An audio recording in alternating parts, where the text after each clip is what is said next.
बेटी चद के छौड़ा डराइयो दिल के बैठल कतरा रंग का मुंह चेक करिया हो बिया मैं नहीं बिया करबा बियाह नहीं करबा बियाह तोरा बापा करल पड़तो तिलक देलो छियो हे काकी लड़का भागथन देखते रहियो ए छिया हमरा दामाद कहिया भागते कोई चीज कमी देने छिए मोटरसाइकिल देने छिए गलन चैन सुनी देने छिए अब बियाह करते क्या आरु देबे बढ़िया बढ़िया चीज। बहिन भी तुम्हारी काली है और तुम भी काले जी अफ्रीकन बंदर लगते हो तुम बिल्कुल साले जी।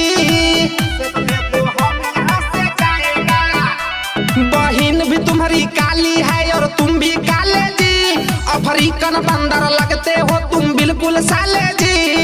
तुम्हारे बहन से हमारा कोनो मेल न खाएगा।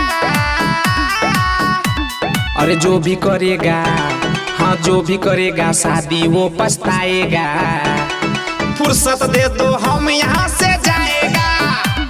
अरे जो भी करेगा शादी वो पछताएगा। फुर्सत दे तो हम यहाँ से जाएगा कहाँ जाएगा तो एक डेक बढ़ा तो देख सीधा राघव बीचम गोली चलतो सुनला। हे रे बेटा चुप न रे हमें समझाबै छिए कथि तो एना करे छै रे।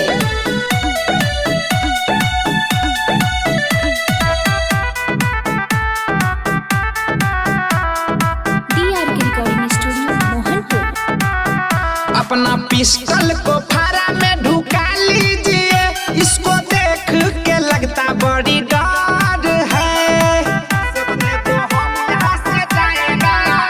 अपना पिस्टल को फारा में ढुका लीजिए इसको देख के लगता बड़ी डर है।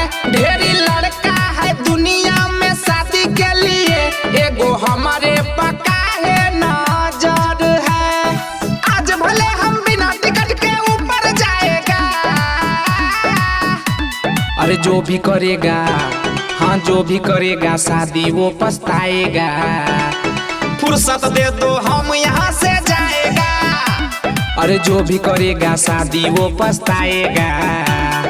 फुर्सत दे तो हम यहाँ से जाएगा। हे दुलाजी अपने से समझा छिए तो नहीं समझे छिए हमरो बेटा सब छै क्रिमिनल अपने के बाबू के मारी के धोती गोली बस उछल खाए रही जेबे। हे रे देखा जा गोली दू है गोली ऊपरे चली जबे चल बढ़िया।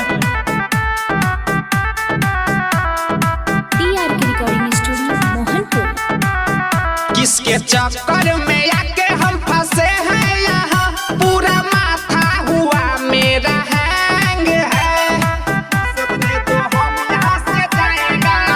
किसके चक्कर में आके हम फंसे हैं यहाँ पूरा माथा हुआ मेरा हैंग है। मैंने सोचा था शरीफ खानदान होगा पर यहाँ सब तो गुंडा का गैंग है।